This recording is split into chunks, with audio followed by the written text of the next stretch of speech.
me no makwa sa asempa kane se me nam na meti asempa no ma amane a na ma no keka me anyam bia what ANS Trading Agency Limited nka se wo ka se door to door for no de na e watwa e sense obi ne wa wo se wo was door to door business nim wo nneoma wo UK a wo de ko Ghana ana se Germany a wo de ko Ghana 3 to 5 weeks e be kwa kodu nipa ne pono no se try na de mo demonstration wo se adwuma de we mu ne se wo mo bo no e da form se boko ANS Trading Agency Limited ewo air freight special service and on your money at the befa plane intintempa na akwa kodu obetima fa sa pra we also the new free Ghana akwa UK and Germany FGG them which na also at na ye na men drop bomb ANS Trading Agency Limited pe and a 40 footer any 20 footer container ye for UK ediko Ghana and Germany ediko Ghana omo manuoma ye mere import to export to them there for you omo Ghana na money 0249 170 423 UK has over Freya 0790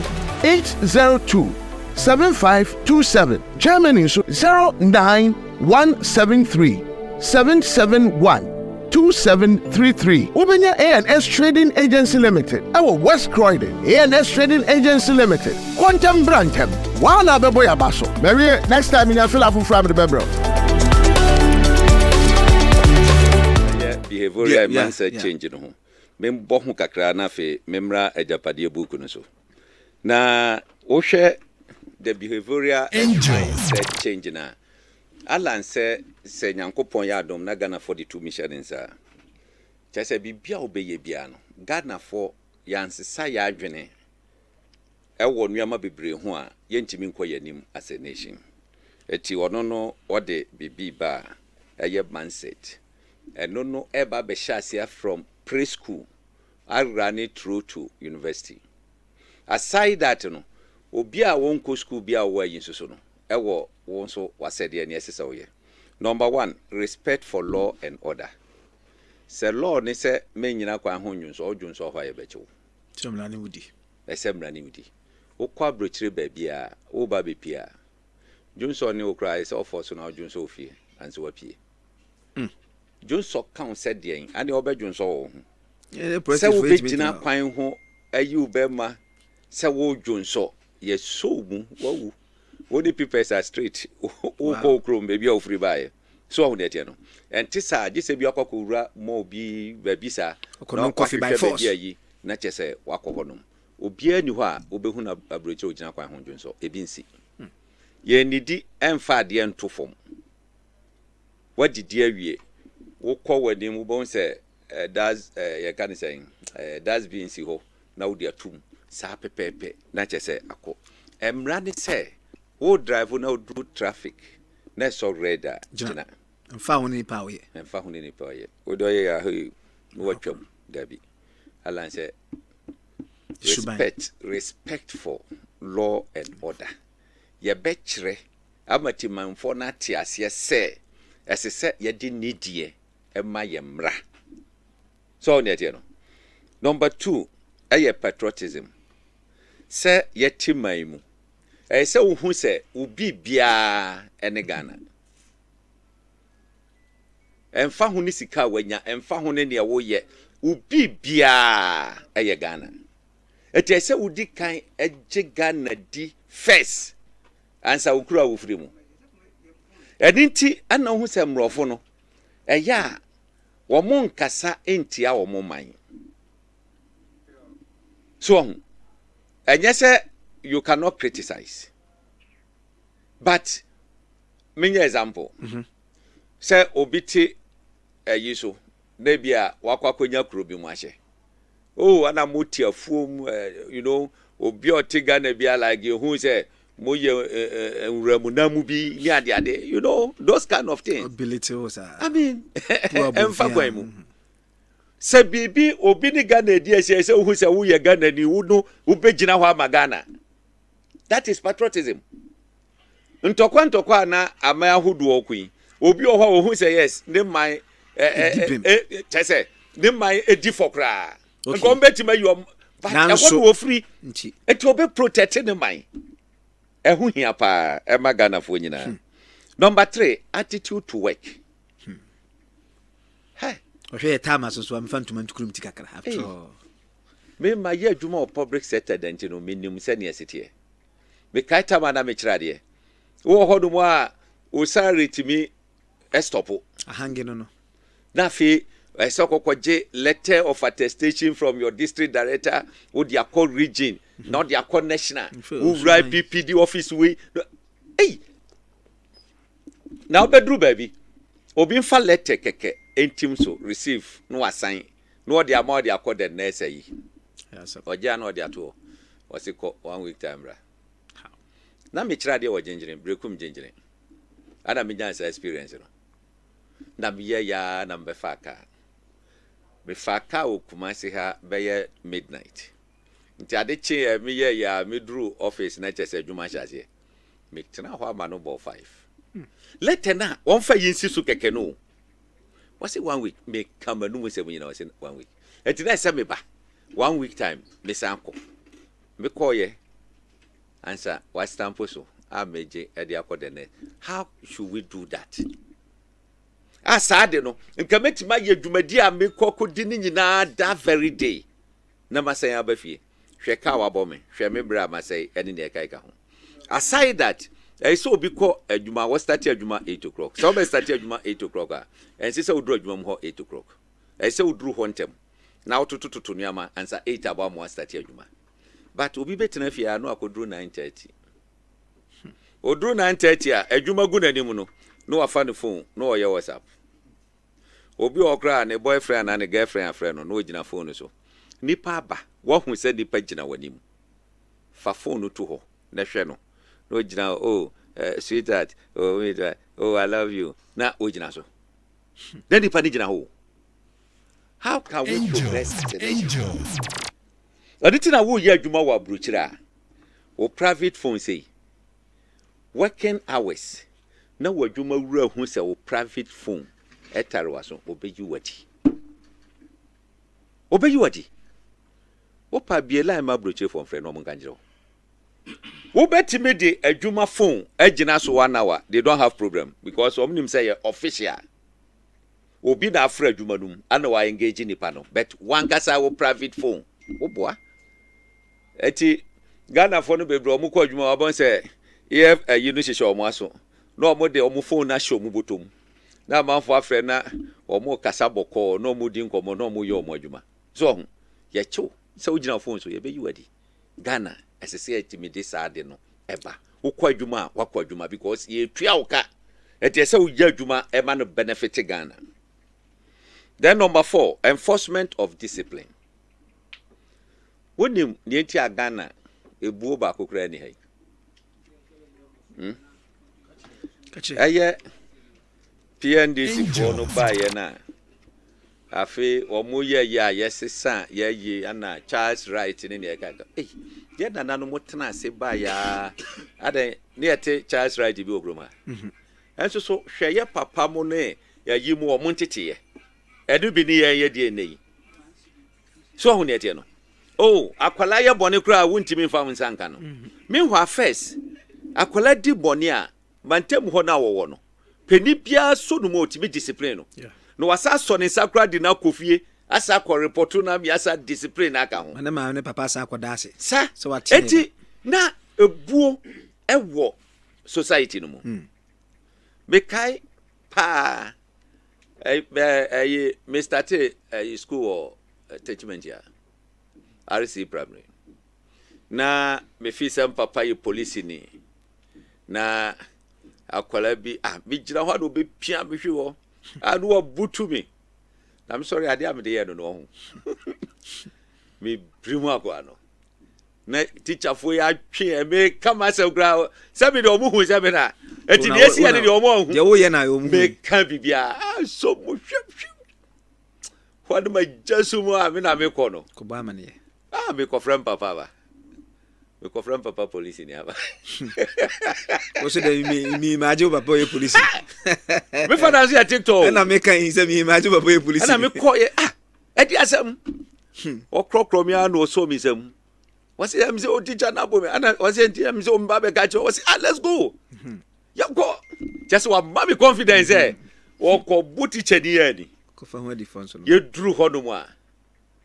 adu obi say what happened and omo kan am say come on man 12 flashes kai o papa no hey me say me cry yira free me ho dade be jane kura obi aba be ya me sumatima atutu bi ama no wo ba ya 12 flashes have a teacher for no my star what say come on give me the okay me father nkasa JK no e twa me 12 that was teacher for nanim free that day from na ade akofi say obi be yam bibi say me kofi akobo amane ma nye pita afọ nyansa nyina abonte so ho ne tie no eti sa discipline the system mu a e ha dwene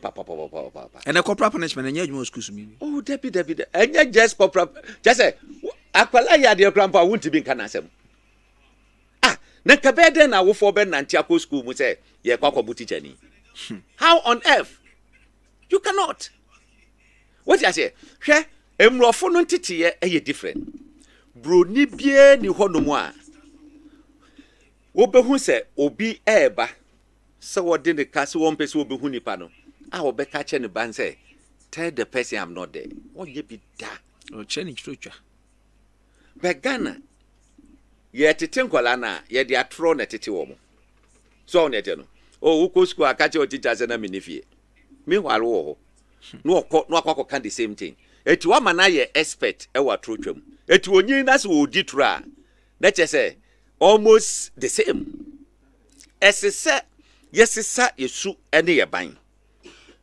esese etimi sisa yesu ene ye ban eno ana lanchemante se ye behwe amasa anuama no akoso hwese wutika mu na peni afoka na akwala wutim na peni ni gina ho enka akwala ne se won sorry wati ho won fa ho bra o papa ti do miss to krotimi ka sense papa so na mepu yes na bas na ne be pray akunya oh hwe ada last time I me ba say ya meko ye kokko lande wo ayi ana meko tenase enti my ba ko mene no be ye same age na osha yi wo no ko enti otimu say na o break aka and I'm sorry and I'm so my metra everybody in the bus no more me just o munti ase o di ase enye common o munti ase intensi so o munti no eyade a esese ye de hye ye mofra mu ye de hye abi obi a wo Ghana mu na ye hu se wo hu peni a esese odi ni die ma no then the final one arrogance of power dibra be di nsa na wadu alanche machichi e wona brabo mu kokokokokoko dibra mu ahomaso tama wo reason ya wo kan wo boss amafo say wo attack Akufo-Addo presidency aye no kre wo ba be pepper wa wo srem krofo say moma metumi wo ma utumi na tumi no wo de ba be som no na de nti na fedie wonya tumi na afi wakọ dani kaka ya momu so ho ne tie no oh chese mbiamba bia ensesa wo ye na wo ye hey well, do you know me na me ye boss enti edi sami ma no ala se binsi wo ye wo ye di tumi ma no wo ye ya wo free na ba mu se be ye adwuma ni asem ko ni pada da ya na wo system yi se be ye adwuma ni se fa tumi no ma alanche mantin or no ye determine what you say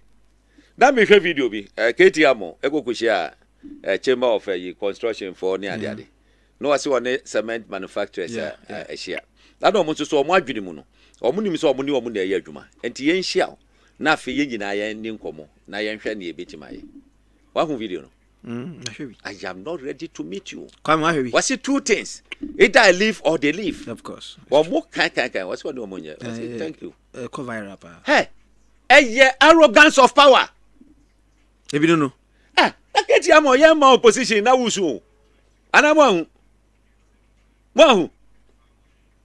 It's my opposition now. Fasum nipa. Look. Wo attitude wo ni ye wo nhihye ana ma cement manufacturers no atu cement no mu eti ontimi nko by force say tiso wo tiso na dollar ekosoro wo pese oboka na eti adbaba ye kasa eti wa mitu omo 10 times into dey Mumiti de kosi say. Ekosi say. Ya wofu. Hey, someone kwa meko. Ampeni apa. No console. No. Console. Arrogance of power. Okay. Arrogance of power. I'm a good example. So on yet no. Eti ano no de. Eyade a Alan o se oba obeye yi. Na binia. We ya ye kanyina no. Na mediba besi ajapade buku a be shase. Sa ko fa buku la say. Sa buku we. Nipa a woka ho a omotworo ye ne de. Ya boni di wom. Eti minimu no so. Woni mu ade madam fo pa. Mede na ya adwuma in opposition. Echire wose on de sese no. O dihine bi ntino o ya hensam e wo hodo. Na o ya hensam out me sign book say. Ana o say. Out me sign book we. Book we ye tribe kitwa bi ayo. O ma de o mo yo. O mo de abri asantifo ni so. Abo wo mo ye ka ne sen 419. Sulia pa. A wo mo ahu. Na ma me miebiem kakra last me kan first paragraph mamu. Minsa and refreshing first no na am say first and ninth. First but then medical crab be first paragraph na medical crab ka. Was it to our future? Just say ajapade book na nkasa title echre ajapade. Wo mo ye japade am mo ho ni wo mo mane ade. At you know was it to our future made up of the present and the unborn, for whom this will of a nation is being prepared.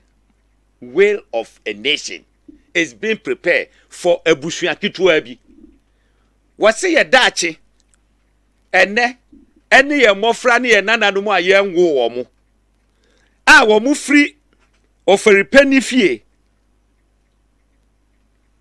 Wo mo ani ye prepare sa document yi e de ama wo mo. Enti se wo hwe sa di we ya we enye MPP asemo. Wo ye MPP ni na obeso so sa de we so asebe na enkoye. Me na me ga kire wo. Na enkoye. Eti se wo abusuamu no musu munya japade ni bi amombe. Abusuan kitua bi yusumu. E de abom sulia. Na woti ho no mo se den. Tie, wo kwa paragraph 5 was it currently with Nana Addo in total control of the whole entity of Ghana. We have a duty to ensure that we take over the commanding height of the essential fabrics of the country, in order that even in the event that Nana Addo leaves the scene, after the mandatory 8 years, the sons and daughters of Ochimai will be firmly secured in such control, both financially and economically, that we can no longer be ignored in the battle to control the destiny of Ghana. Now what you also young people need to know, ye can we o ba be ko hundoba.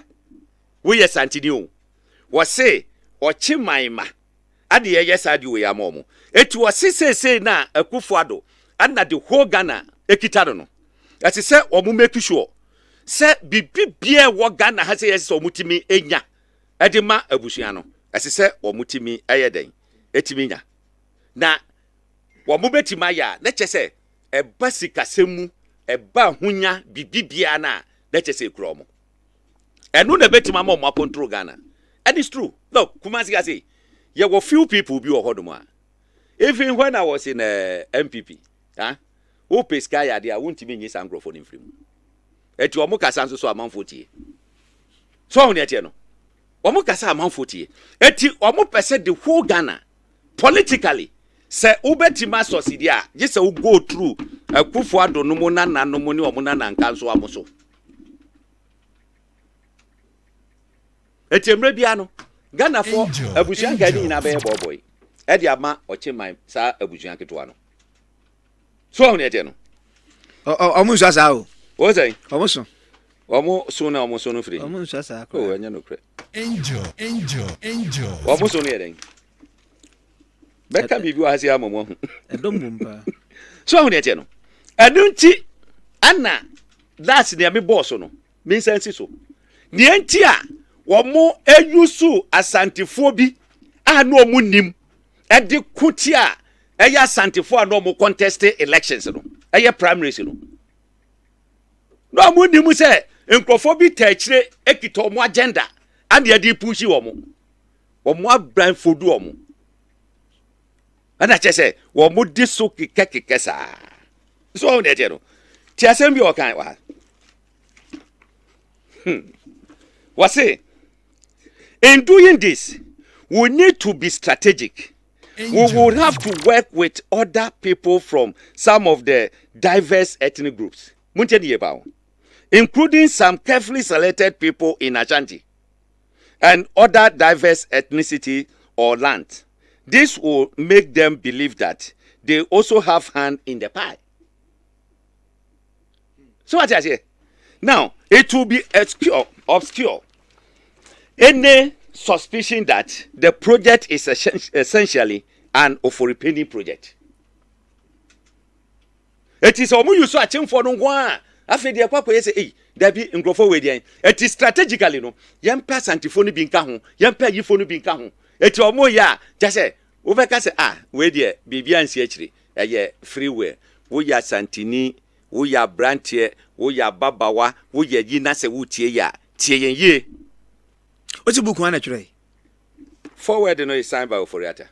But in the you know, omo church report DM Oforiata ni ade omo ewom Ashanti bedu atodu wom gabidin wom making kan akire. E dey na omo ball po e dey timi pie.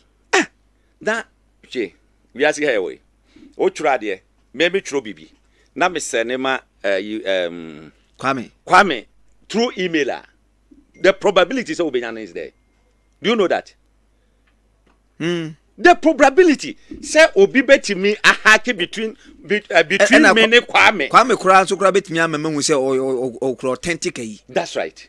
Aside that you know bibia wo hu ne ekọ no asene ama. Obi on trust say Kwame no tum bet. Abusua no mu kra no what did ya obi? Na ye na hi. Eti omo twa buku e adwene hu say dachi be pie ne pie a ebe denti omo nchi. Omo je omo ya we say den. Omo je omo dey. Omo je omo japade ato ho no ma we say den. Japade na kiu. Eti yen konkofa asantifo ni bi. Yen fa yifo ni bi. Sade ebe ya omo enhu akire. Be ye de mu be hyemu a. That's right. Na za anye soli yen nko an ya ka say ya fa ye ho adwene. Mam ye fa na botaye taye akire ni say omo say Ashanti kingdom e powerful. We yet den Wontumi omo. In the book omo state the single tribe the biggest single tribe Ashantis almost state was ayu. What are they? It's then no meeting their tribe. I drink kese no mudi biti mu ajimu japade bibia dia mo mani o nana no mo. I drink kese ado mo yese traditionally mu ye super. Etino politically be cut him out. Obiase Kufuor was the most successful UP person in the year. And now about Bidiso. And Sanko Molai. No Monsama Mejidi more. Angels. Angels. And now, paragraph 9. Was it although the Ashanti group within the current MPP is gearing itself to take over the party after the next tenure in 2024. It would be ideal if we could work to bypass them in 2024.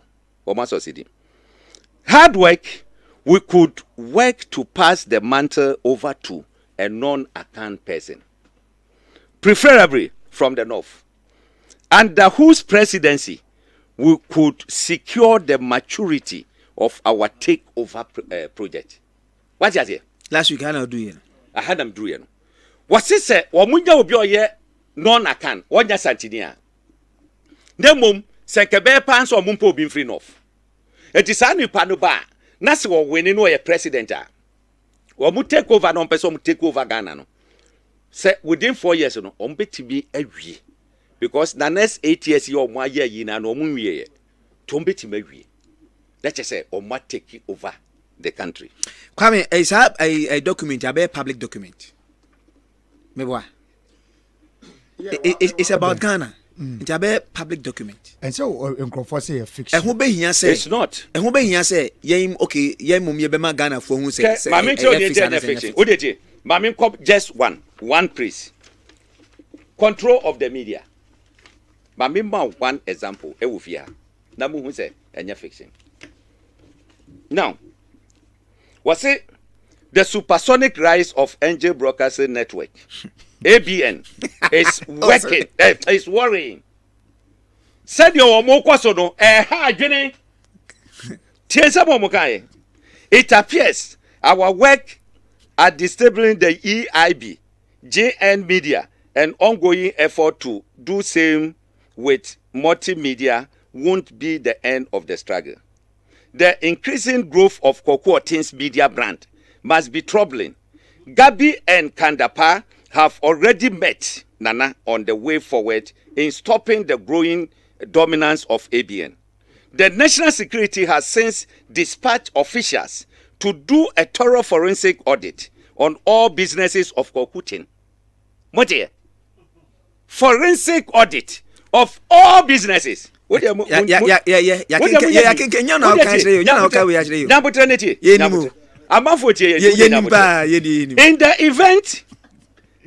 event, no adverse funding is discovered. We shall plant fake visions of his Adonko product. What?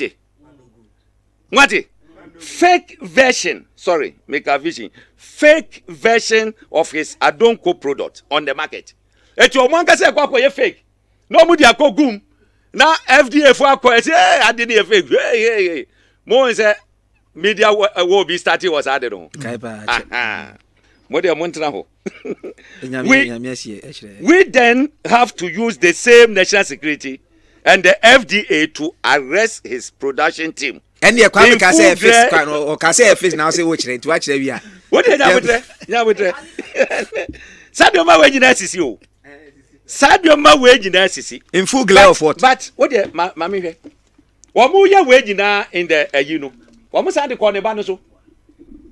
Ne ba no ye MP no. What if Francisca Ote must be asked from Parliament? When a parliamentary candidate or Kwabre Eastern? Francisca. Parliamentary candidate. MP. Okay. You said more PC. PC. One PC no. Kwame when?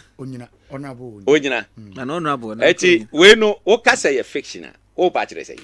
Adiwe 2019. What dey 2019 ana we no ba out. But o kan ya wudru ba bia me kire. Report na di kan ba no was 2018. Ni a trust adiwe ato.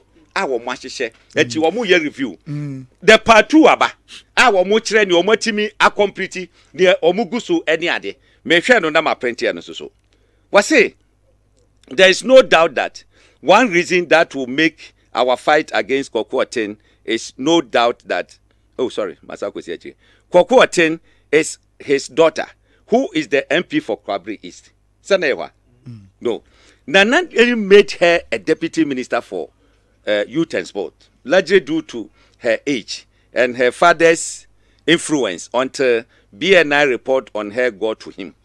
She seemed to be pitching camp with Alan and ignorantly playing the Ashanti card. Okay. Nientia Francisca Otin, young man opposition, they say, was support to Alan. Put the media say what they will come as for. But many no different for one. Who they a politician. But one summer working, say be so called over penny befina and kola kona opia dance here. Let's say Obano project and opesikaya when yan sabotage. Because now quite omuna to abapa ma MPP. Report to the and so on so that only akwan kra na say onu mum na omo ya ma ne ho ya hi ne ho tantina omo ye ma kwa abda ya out. Enti Francisca Otin play Ashanti card. Now we are free. We are Adunia Semi. Francisca, the young girl, no, and as a lady. Ehu with your vision, say look. Let's go this way. Yeah. Ades no. Ye bring for do omo who that vision. Onye omo choice ntia person. Et say no. Ya yi na free. Ya yi na free ho. Hwe omo state here. We dey have intimi kan ni na ntima min tutu. Wase Samuel Kujombodu and Chama Wontumi have been tasked to ensure that she is contested and also loses the 2024 parliamentary primaries of the party. Na Chama Wontumi can onyo Ashanti region ofri. Onya Ashanti ni. on mom yedi sini so ti Asante fo na sem na America no ndia se ohun bi o asum yo me tie pa me say Asante fo na omudi party danim no ya kata omani and ya brainwash wo and he has been taxed say o make sure say 2024 parliamentary primaries no Francisca Ebelusu natie wase in her instead the current presiding member of Kwabri is John Opong, soon to be lawyer, or any other well-known Akufo-Addo supporter must be assisted to take over the seat by hook or crook. Mr. Opong said, Madam for pa. Madam for pa. Nipa fufuro ni nyaye, right? Settlement. Kwani nipa fufuro ni nyaye. And say any way there, then any other well-known Akufo-Addo supporter. Akufo-Addo 2024 elections won't count. Ni supporter na why? Enti ade. O build empire bi o. So hu na eti no. Eti wo ye santini na wo te ha. Na ye kansa asem we. No wo kura ba vigina ho Ashanti is MPP. Ashanti hey, mo japade nyina ye che. No, o mo ka asem bi. Ewo yi. Me pese mo te ase. Me pese mo te ase. And you forward now. We do paragraph 11. Was it to be specific? We need to strengthen our effort to control the mineral resources as well as the electricity and water institutions. Electricity, Oman Farmer PDF. Yeah. Hey! Me say, enye Peter Mewune jina ya. Senga electricity senga go. Now, mineral resources yo omu se omu ye. Omu afomu companies bako 332. Every district aye to a gold was bia no. Omu companies yi ehihye ho. The senti ana fight against Galamsey enti me nye successful da. Just about we assassin. Angel. Companies ni na di wa. Hey, any district eye hwe Adansi South companies e wo honum ahafo north Amansia Central ene Amansia West odi amebobo eye bebre but me bobo yi Asante Akem North Asante Akem South Upper Denchira East Upper Denchira West ana Atiwa Denchembo East Akem Municipal Fantiakwa kwaye bibrem ene chese a whole lot baby ani dwaso dwaboso lembele prestia chese takwansuayem me pese be ba Ashanti region ana wadi mu honum West Bamprusi ni ayi Amanfi West Wasa Manfi West ni de kai chese all this district no chese wo mo companies ni nyina wa ha say wo pakosa district ni nyina na ko fane out say sa companies won fane ewo wo mo can say minerals commissions office ne ho ne akeka ho ana so Adansi South ewo ha say and I mean a lot it is asika we nyina no wo mo jeje na wo mo de agu ho ama wo mo mane wo mo manana ne wo mo nananka so am se de be ya wo mo betima ye den ebetima ye yi hwe sase we ye ka na manfo fi se ebia agrobi na ye di anase bibisa look Ecobank honum nuama hodo fa ho ba na omo pese omo take over no na omo hu se de ombe ye no atiti asem omo kan 2019 review the new was Ecobank we have two routes of entry into the institution. First, through Senate, which has a seat on the board of Ecobank Ghana by virtue of its shareholding. That seat is occupied by the Director General of Senate.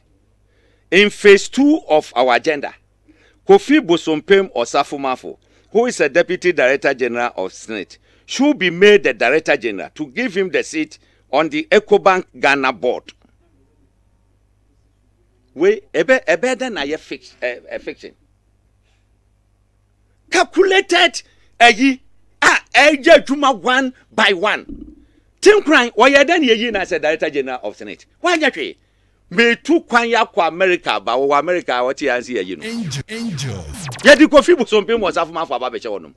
Meanwhile, Adorye estate na book we pie ya ansa na saa iwe ba denti na pie no man hold on saa di we na opa because adena leaky obi ahye enti mi ntua na mono kra na book no kra ya krofa ka say ya fix ampa book na pie ansa na bosomtwen so office omudi agro hon because I say office omudi agro because me mama na ma twa krata na leaky a enka me a leaky no because leaky ansa na appointment na eba ana kwa me wote ho asem ansa na appointment neighbor By ansa na appointment. Eti emi anka me holding on kura me ma book no kura asem waka na kura mam kura makase book no kura e chaff e wira en tete kura but book no epie en nsem ewom no esisi tie oh the Angels. what call the insurance omaka say SIC a state insurance econom na say government ne bibia efa omusi davi ye monto nchen na ye mfa kene ofuriata insurance no eye enterprise insurance emfanye was it part 2 the phase 2 strategy for continuous control include the following: 1, continue to push major government insurance deals to enterprise insurance. Enterprise insurance. Wonim ni owner. Angels. So nim say ken ofori atadia. E honum ana eko. Hwe ne ede papa kwasi ndum. Wase, wo de mentu enko eye na me pese mekenka ni na. Papa kwasi ndum's Berkshire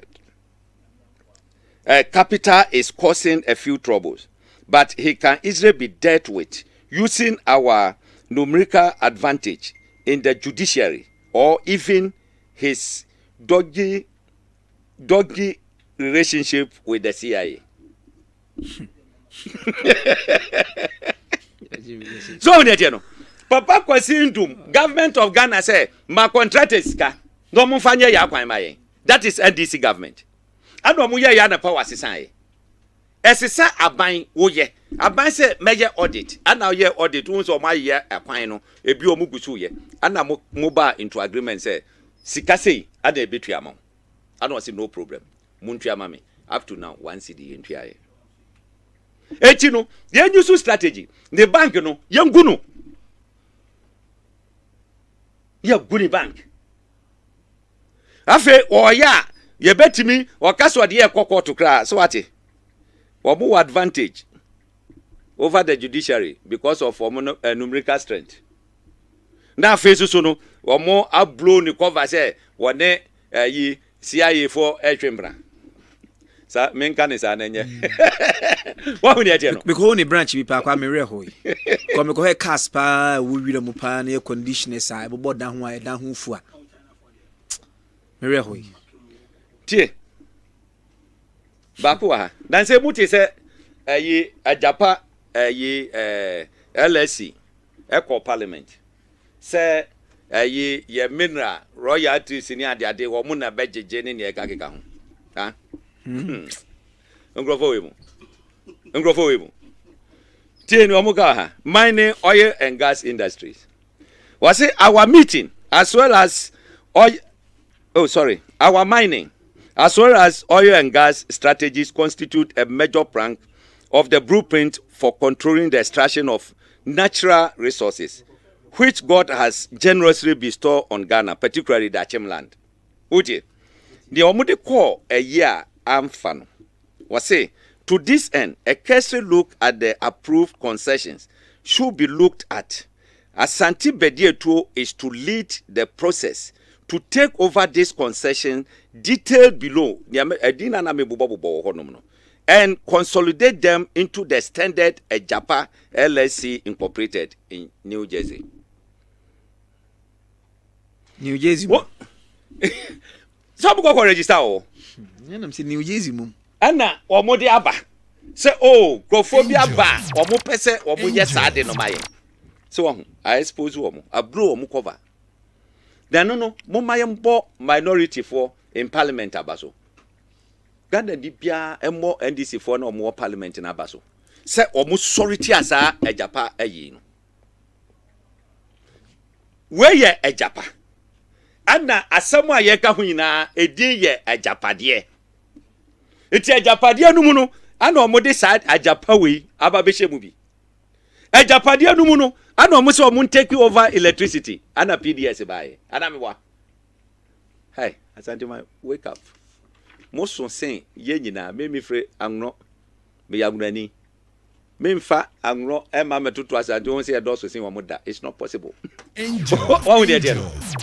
let us wake up na sadie we Ghana fo nyinaa yɛ dia na busuakuo ketewa bi sɛ wɔmo ɛgye afa ni ayɛ din na yɛ hwɛ yɛ ka baba be gyina hɔ sɛ Asante is MPP hey angel mama oba nkonko ye ka ni say labor all the time wo so wodi bia eyeye hwɛ sanua maka kakra ya mabobɔ so yi should tell the people say aduru ba bia ye say obi anya bia obi so esese onya bi adinti anna Asante ka ni say fantifo no mo ka say ade wo fi a oye ade wo fi a oye ebrata me say ba ma menkyerɛw madam fo na me se me ya boni din wa ha se ya me ka no tie o mo ahwɛ the political terrain ana the party na fi abaka ne the Japan so ne o mo hyehyɛ so o mo de bɛyɛ no a o mo ayɛ asosidi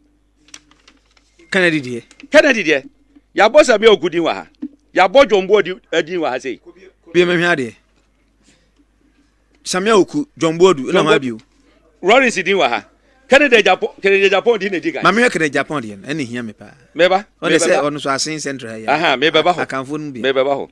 The party. Was it the youth and women's wing of our party remained our weakest link. Every effort must therefore be made to get our national youth organizer to fill the gap.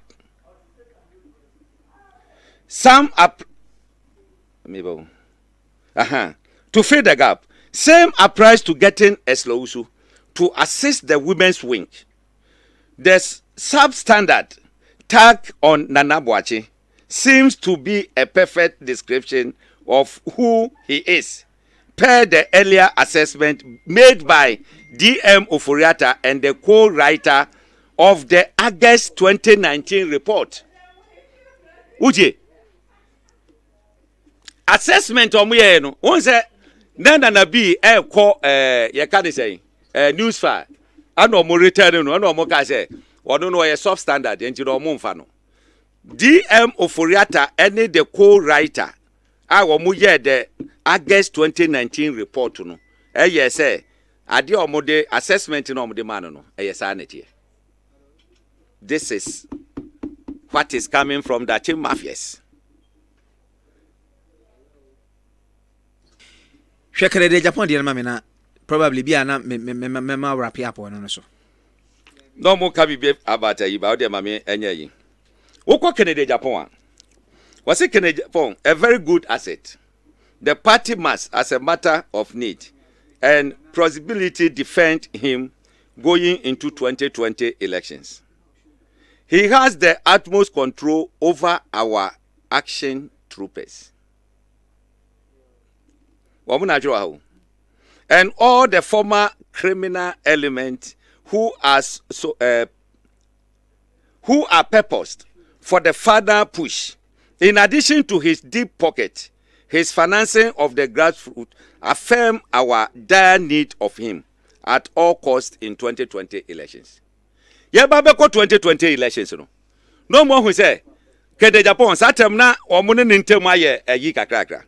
But omuye say kwan bia so the way ya wokita ye boys are yatu like a basa ya momra no maba na omugire mu ma party no esan se otimi hwe omo na otu du boto mu ntino kwan bia ombefa so ombe defend no I make sure say obeya yi no eso omo defend it because no mu hia no 2020 elections.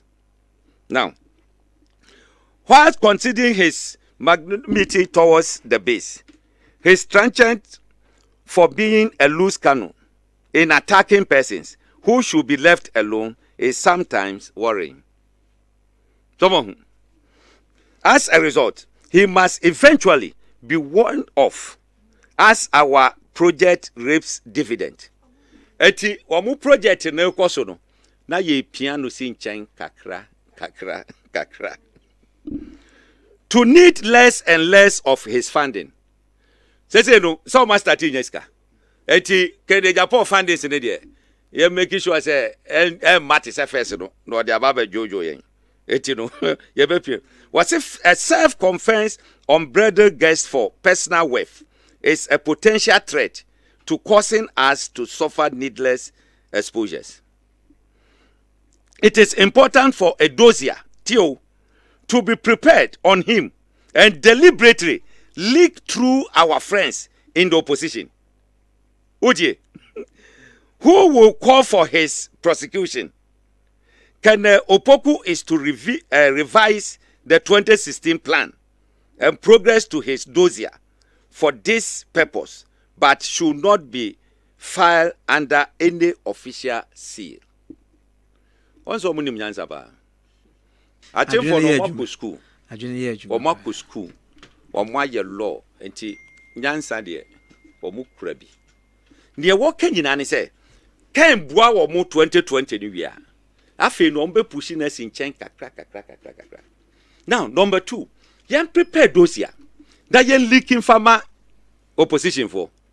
Na fe or mu call for the prosecution. Near fanonko. Media. Ye wo krom ha enye opposition for crowd de kan ye party for ni bi kra ti make say ameswale Kennedy Japan de kunu true of us Ashanti regional chairman ye conference wa ha say e mention sa de no opare ansa I na ye campaign manager for Bawumia etina radio so e kan sa asem no eti enye nwanwa eti so bi kokotran ba bi ka say we ye fiction. Hey, menti asiye. Adia ya chobu nyina ya adwuma one by one. What's it dey? Hwe se do mo ka se o mo hwe na o mo ntu ye ka dey say Jombodu na o mo pe more competent person. Ni nyina abam. Ne yanken kan ye ani ye girew na JFK o ya tu Jombodu kwa. Oh, already. Me ya say. Me ye chira na pa bo ya. Eh me ya say. Hey, eti wanya book ni bi akan. Bintibi hu de. Ehihye o mo afa asofo. Sam Kranchiankra. Charles Ajiasare. Pastor Mesa Otabe. Ene National Chief Imam. Ni omo aprani afa hu nyina no. It's in this book. Na yetena se. Na ye yese ya. Na afia ba betera ho no. Na wa book ya manfo abonkrofo ko aduran so yenye obi ama ne ma abonten me defend book yi da. Na edina mi bubo mu no fi say den. Na to mo so mo aso ho. Etu party me say ye kinkan nyina no. Omu hu ana. Na me yom anu e. A TV station reviewed this whole book. No there are two screen. Paragraph by paragraph. One day. What so na entoka. Me se mente. One day there. Ese ye book profo dis ana me tell say tio. San profo si enkrofo mu ni mro metim ni krofo akokọ se wadi femi. One thing is say Adibia bubosu bia one way or the other it is happening one by one. Yen bypass Ashanti for na yen konko pe obi from the north. One bypass Ashanti for. Yen konko obi from the north. Any ade. Eti ade no ACC so. Eti obi adu ho no be. Se obi na atro the da ba bia nka nya adwuma. Me se companies a e wo book mu nyina kwa the district na kokko find out. They are there, they are working. Adenti ne antimi sia yi. Hwe ukọ ba bia Galamsey omo ye no kwaye no mu a. Oi, minia. You dare not go there and touch them. What you say? Enu na wo book no mu no. Ni edwa ye num ye betu ase ye lip service edum twa. Omo se saga na japade nyina e de ama one single family. Enu ana lanche maintain akwakọ prepare the great transformational plan. A lanche maintain ba. Hey, entiasa de for mo so mo pese mo benya japade ni bia na. Mo so mo pese mo benya bia na. Papa way. Hey, entiasa na mo ti wo okay. As someone marking can you should tell you how systematically or motima prane a pushing mo ato nchen. Can we say hey, well, it's up to you. Eti media ne be ka nyina ne say Alan Kojo Chemante ba sa japade ne ekukọ so nyina ye take over no. Baby o mo anya aduru no. Eto betwa. It will cease. Enti mi nkoso biem.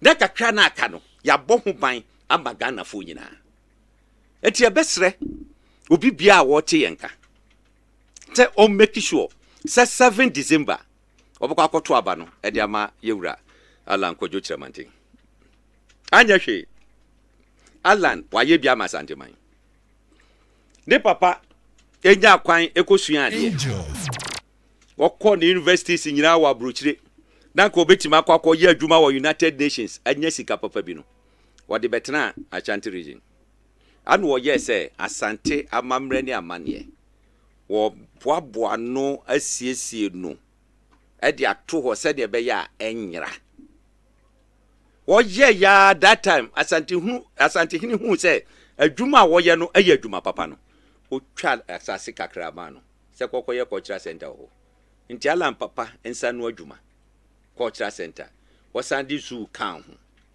Satam na hodo ma yese nwura mu bisa o. Na unya. So ahu ne ete no. Ah, wo yes adom was spending the life. No huntete watete Alan. Eti na Alan wonje basabasa. Wonti salam kwa ka asem bi obabi no wakasa tie obi no odi obi atem wonti bi. Because yatete no ofie. Eti se ne se odi ne ho asi ho se opese de nimdia Nyankopon de adom no.